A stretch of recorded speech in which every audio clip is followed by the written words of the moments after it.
Herkese merhaba, videoma hoş geldiniz.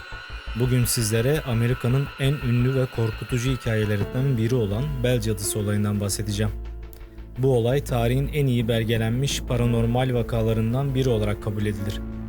Hazırsanız bu ürkütücü hikayeye başlayalım.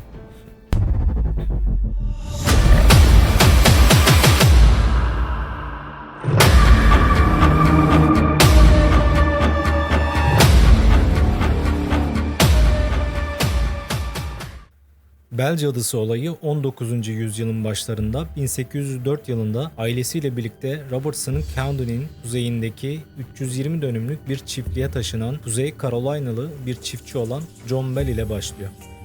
Bell ailesi burada 10 yıldan fazla huzur içinde yaşadı. 1817'de bir gün John Bell mısır tarlasını incelerken bir mısır sırasının ortasında oturan garip görünümlü bir hayvanla karşılaştı. Bir köpeğin gövdesine ve bir tavşanın başına sahip olan bu hayvanın görünümü karşısında şok olan Bell birkaç el ateş etti. Hayvan ortadan kayboldu. Aile aynı olayın akşamında çiftlik ve evlerinin etrafında garip sesler duymaya başladılar. Gece boyunca kapıların açılıp kapanma sesleri, duvarlardan gelen tırmalama sesleri ve eşyaların kendiliğinden yer değiştirmesi gibi korkunç sesler duydular. Diğer rahatsız edici sesler arasında farelerin yatak direklerini kemirmesi, evde sürüklenen zincirler, yere düşen taşlar, yutkunma ve boğulma sesleri yer alıyordu. Aile bu olayların doğal bir açıklaması olmadığını fark edince büyük bir korkuya kapıldı. Yerel halk bu olayın Kate Betts adında bir kadının laneti olduğunu düşünüyordu. Kate Betts, rivayete göre Bell ailesiyle yaşadığı bir anlaşmazlık nedeniyle John Bell'i lanetlemişti. Bu lanetin bir cadının işi olduğuna inanılıyordu ve zamanla bu varlık Bell Cadısı olarak anılmaya başladı. Bell Cadısı sadece sesler ve eşyaları hareket ettirmesiyle kalmamıştı. Artık eylemleri fiziksel temas boyutuna kadar ilerlemiş ve daha korkunç hale gelmişti. Aile üyeleri fiziksel saldırılara maruz kaldı. Özellikle John Bell ve kızı Betsy Bell varlık tarafından hedef alındı. Betsy sürekli olarak çimdikleniyor, dövülüyor ve saçları çekiliyordu. Betsy'nin yüzünde ve vücudunda sürekli şiddet izleri vardı. John Bell ise garip nöbetler ve hastalıklarla mücadele ediyordu. John önce bu olayları saklı tutmaya çalıştı. Fakat artık üstesinden gelemeyeceği bir duruma geldiği için hem komşusu hem de yakın arkadaşı olan James Johnston'a konuyu anlattı. Sakince John'u dinleyen Johnston geceyi karısıyla birlikte John'un evinde geçirmeye karar verdiler. Sorunsuz bir akşam sonunda gece uyumak için yataklarına geçtiler. Bir süre sonra hiç tahmin edemeyecekleri korkunç şeylerle karşılaştılar. Yatak örtüleri çekildi ve James tokatlandı. Bunun üzerine James yataktan sıçrayarak "Tanrı adına sen kimsin ve ne istiyorsun?" diye bağırdı. Sabaha kadar herhangi bir şey olmadı. Fakat James tüm bunların sorumlusunun İncil'in bahsettiği türden kötü bir ruh olduğunu düşünüyordu. Bu kötü ruhun sesi zamanla daha sık duyulmaya başlandı. Bazen yüksek ve anlaşılmaz oluyordu. İlahiler söylüyor, kutsal metinlerden alıntı yapıyor, akıllıca sözler söylüyordu. Ve hatta bir keresinde aynı gün aynı saatte 13 mil arayla vaaz edilen iki vaazı kelimesi kelimesine aktardı. Yıllar önce John Bell kardeşleriyle birlikte New Orleans Muharebesi'nde General Jackson komutasında savaşmıştı. Jackson birkaç yıl sonra John'un evinde olan olayları öğrendi ve konuyu araştırmak için ziyaret etmeye karar verdi.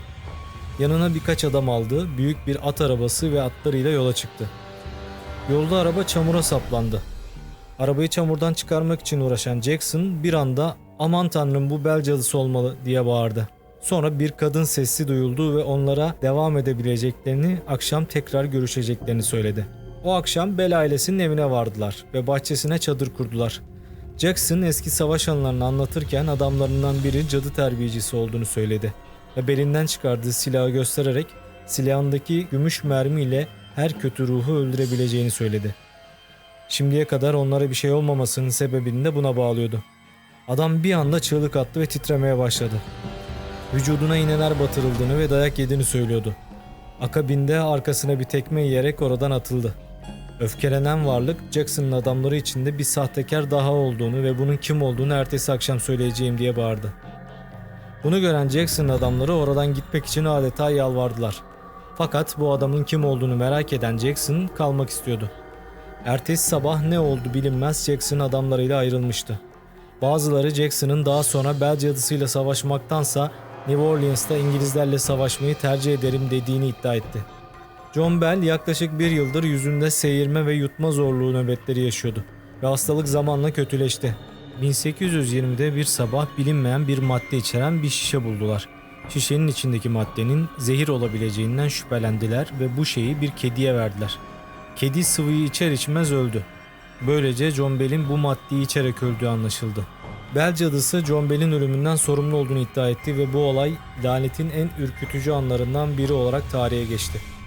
John Bell'in ölümünden sonra Bell cadısının saldırıları azaldı ve zamanla sona erdi. Ancak olaylar ve lanetin etkileri hala Bell Witch Cave adı verilen mağarada devam ettiği söylenir.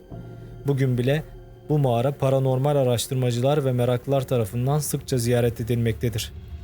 Söylenene göre bazen bölgede konuşan insanların ve oyun oynayan çocukların kısık sesleri duyulabiliyor ve gece geç saatlerde karanlık tarlalarda dans eden mum ışıkları görülebiliyormuş. Özellikle fotoğraf çekilemediği, bölgede çekilen bazı fotoğrafların sisli çıktığı, ışık hüzmeleriyle dolduğu ve fotoğraflar çekilirken orada olmayan insan benzeri figürlerin görünmesi gibi farklı paranormal olayların yaşandığı söyleniyor. Sizce bu olaylar John Bell'in ailesinin hayaletleriyle ilgili olabilir mi? Bell ailesinin 200 yıl önceki işkencesinin nedeni ve günümüzde bölgede az da olsa devam eden olaylar hala gizemini koruyor. Çok sayıda teori ortaya atıldı ancak hepsi çürütüldü.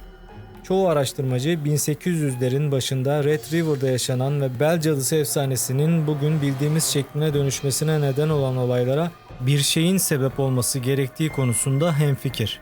Ama neyin? Kim bilir? 1817'de John Bell ailesinin başına gelen belki bir dahaki sefere senin ailenin başına da gelir. Şimdilik bu düşünceyi aklından çıkarma. Bell cadısı olayı tarihin en iyi belgelenmiş ve en korkutucu paranormal vakalarından biri olarak hafızalara kazındı. Sen de bu konuda ne düşündüğünü yorumlarda paylaş. Bu tür hikayelerin devamı için kanalıma abone olmayı ve videoyu beğenmeyi unutma. Bir sonraki videoda görüşmek üzere. Keyifli rüyalar.